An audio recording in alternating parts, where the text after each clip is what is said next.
If the internet had been around in 1817, James Monroe would have been our most friended president. Even John Quincy Adams, who was considered a complete grouch, liked Monroe.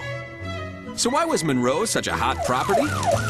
Well, it helped that ladies loved cool James. Oh, James. One Virginia socialite described him as tall and well-formed. In modern speak, that would be total hottie. Even Thomas Jefferson said that Monroe was so honest that if you turned his soul inside out, there would not be a spot on it. The extremely popular Monroe made it to the top of the A-list when he was elected the 5th President of the United States. Monroe had big plans for America, including making America bigger. His Secretary of State, John Quincy Adams, convinced Spain to sell us Florida, after we had already invaded it.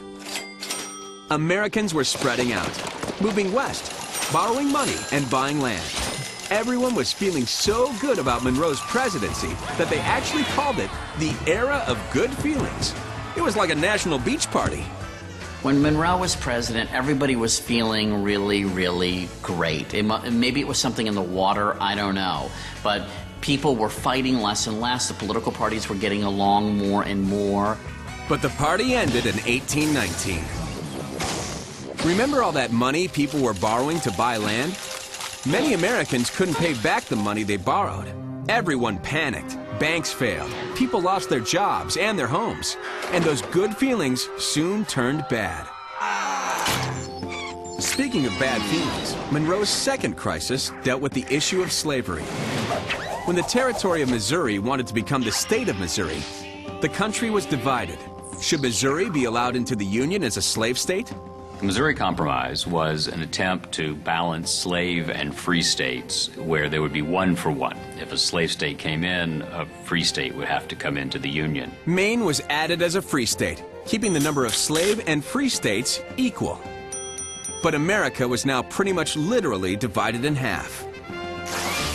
Monroe's most famous accomplishment is the Monroe Doctrine.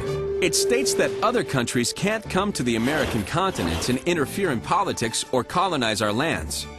I do not like when people who are not my close friends get all up in my business. All right? I certainly don't want overseas powers coming over to the Americas and getting up in our business. Monroe actually didn't come up with the Monroe Doctrine. Again, his Secretary of State, John Quincy Adams, did.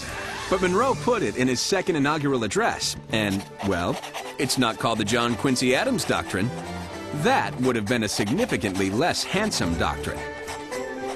Monroe was so popular that no one ran against him during his second presidential election, and he served 2 terms. And his poor, underappreciated Secretary of State, John Quincy Adams, was about to have a hard time following Monroe's act. His administration would be a lot less well-formed.